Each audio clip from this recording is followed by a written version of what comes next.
Hello বন্ধুরা, সবাইকে স্বাগত জানাই স্টাডি সাকসেস কোচিং সেন্টারে।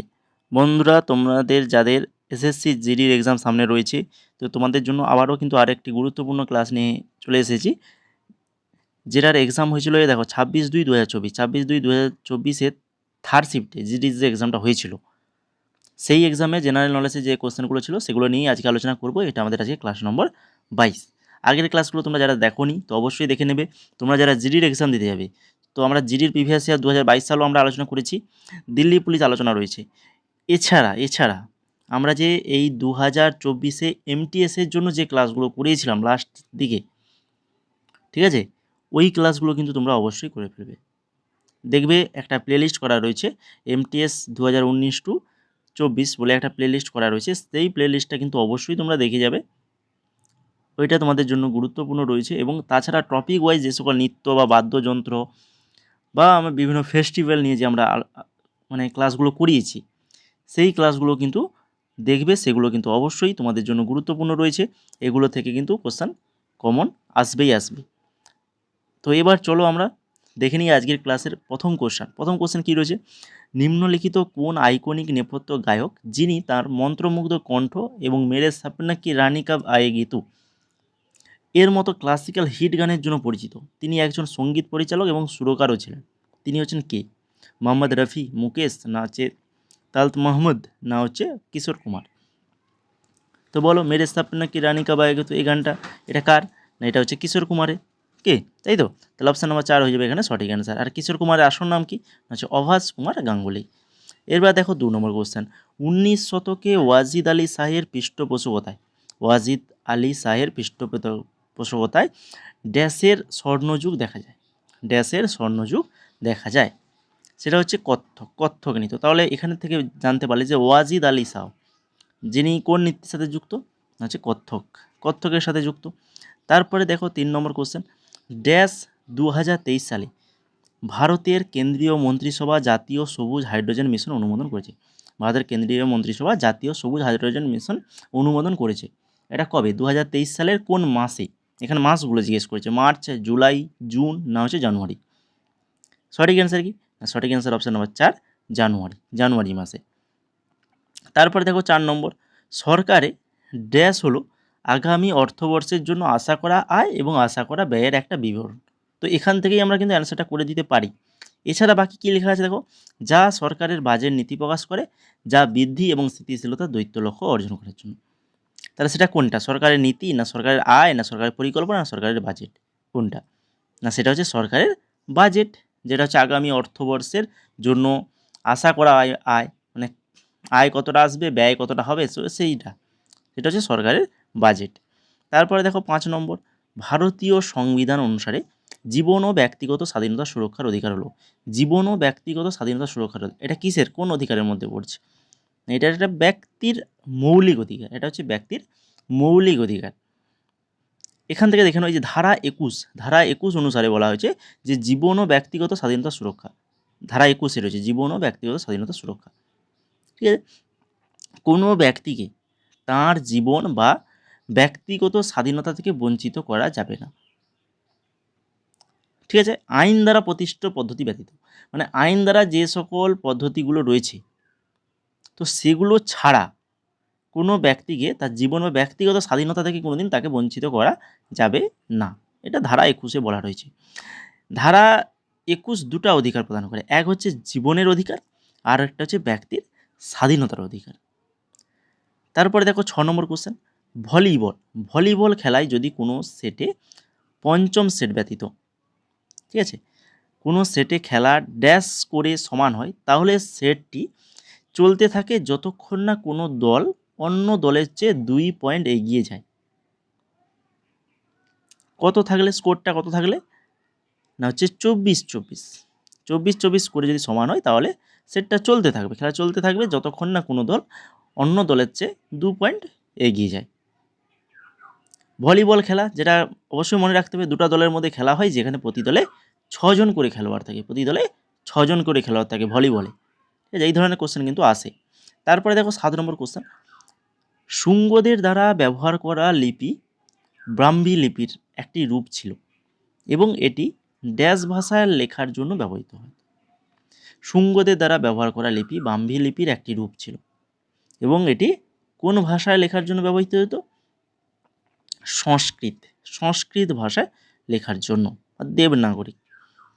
ব্রাহ্মী হলো বর্তমান ভারতীয় লিপিগুলির বেশিরভাগের জনক লিপি, যার মধ্যে রয়েছে দেবনাগরী, বাংলা, তামিল এবং মালয়ালম। দেবনাগরী, বাংলা, তামিল এবং মালয়ালম। 8 নম্বর দেখো, ভারতের কোন রাজ্যের ফ্লেমিঙ্গো উৎসব আয়োজিত হয়? ফ্লেমিঙ্গো, এই যে উৎসবটা, এটা কোন রাজ্যে আয়োজিত হয়? এটা আয়োজিত হয় হচ্ছে অন্ধ্রপ্রদেশ রাজ্যে। অক্টোবর 2023 অনুযায়ী নিচের মধ্যে কে উড়িষ্যার রাজ্যপাল? দেখো, আমরা রিসেন্ট কিন্তু আমাদের হোয়াটসঅ্যাপ চ্যানেল এবং টেলিগ্রাম চ্যানেল দুটোতেই আমি তোমাদের দিয়ে দিয়েছি। বর্তমানে 2025-এ, যেহেতু তোমরা ফেব্রুয়ারিতে এক্সামটা দিতে যাবে, তোমাদের জন্য কিন্তু খুবই ইম্পর্টেন্ট, বর্তমানে কোন রাজ্যের রাজ্যপাল এবং মুখ্যমন্ত্রী কে রয়েছে? মুখ্যমন্ত্রী এবং রাজ্যপাল কোন রাজ্যের কে কে? তো তার জন্য আমি একটা লিস্ট দিয়ে দিয়েছি, তোমরা যারা লক্ষ্য করেছো খুবই ভালো, আশা করি তোমরা পড়েও নিয়েছো বা খাতায় নোটসও করে নিয়েছো। কিন্তু যারা নতুন রয়েছো, তোমাদেরকে বলবো ওই নোটসটা ভালো করে দেখে যাও। তোমরা যারা জিডির এক্সাম দিতে যাবে, ভালো করে নোটসটা কিন্তু দেখে যাও।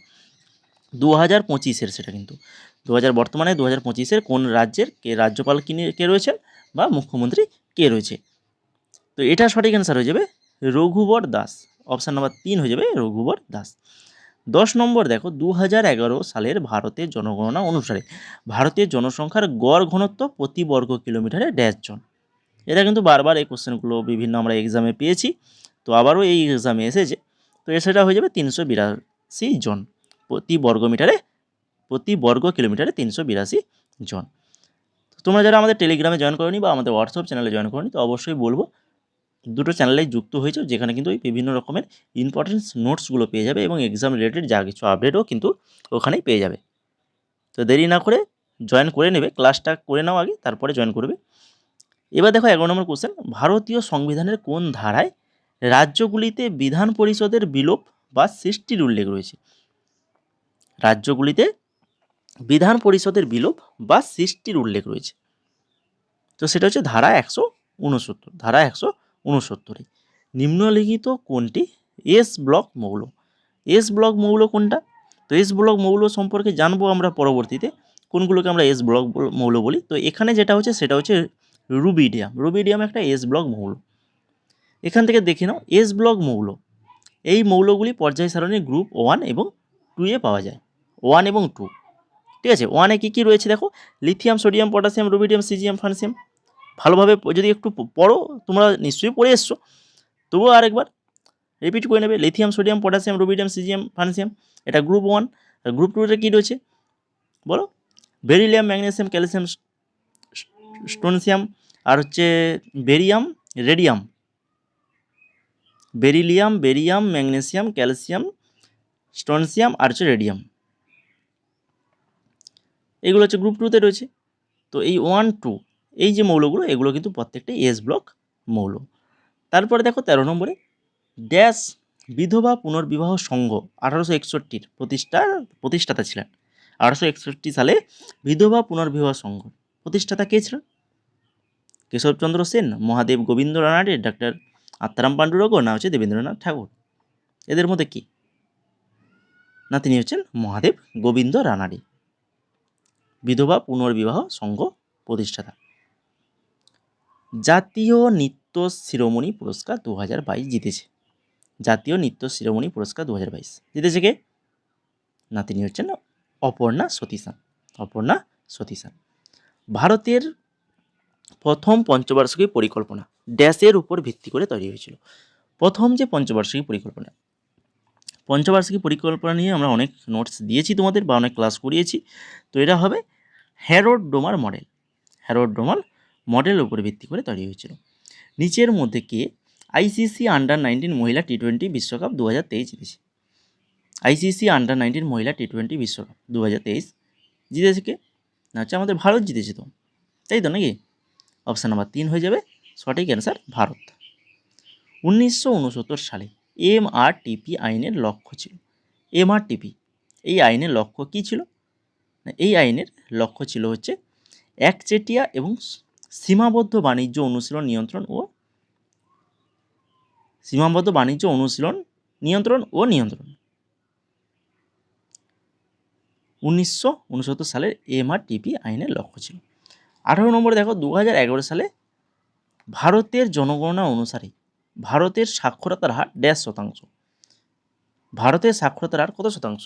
যতবার আমরা সাক্ষরতা নিয়ে সে মহিলা হোক পুরুষ হোক আমি প্রত্যেকটা ক্লাসে আমি বলে দিয়ে এসেছি।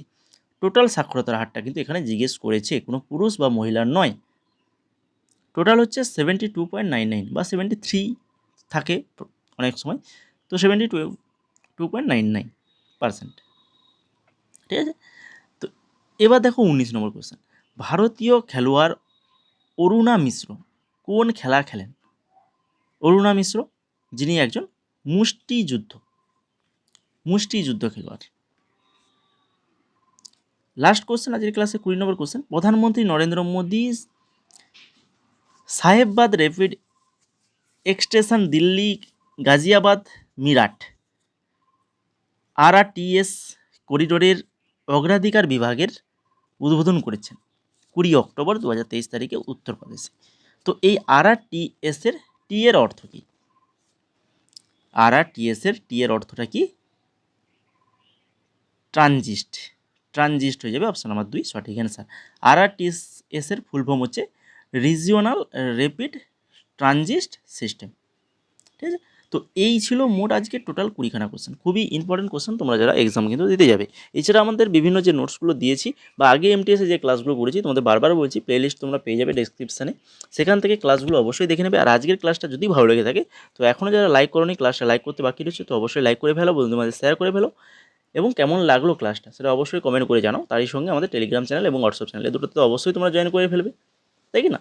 অবশ্যই জয়েন করতে হবে, কারণ ওখানে আমরা তো নোটস বিভিন্ন PDF নোটসগুলো দিয়ে থাকি, এক্সাম রিলেটেড আপডেট বা জব রিলেটেড যা কিছু আপডেট সমস্ত কিছুই তো আমাদের ওখানেই দেওয়া হয় টেলিগ্রামে এবং হোয়াটসঅ্যাপে। তো দেরি না করে ওগুলোতে জয়েন করে ফেলো এখনই।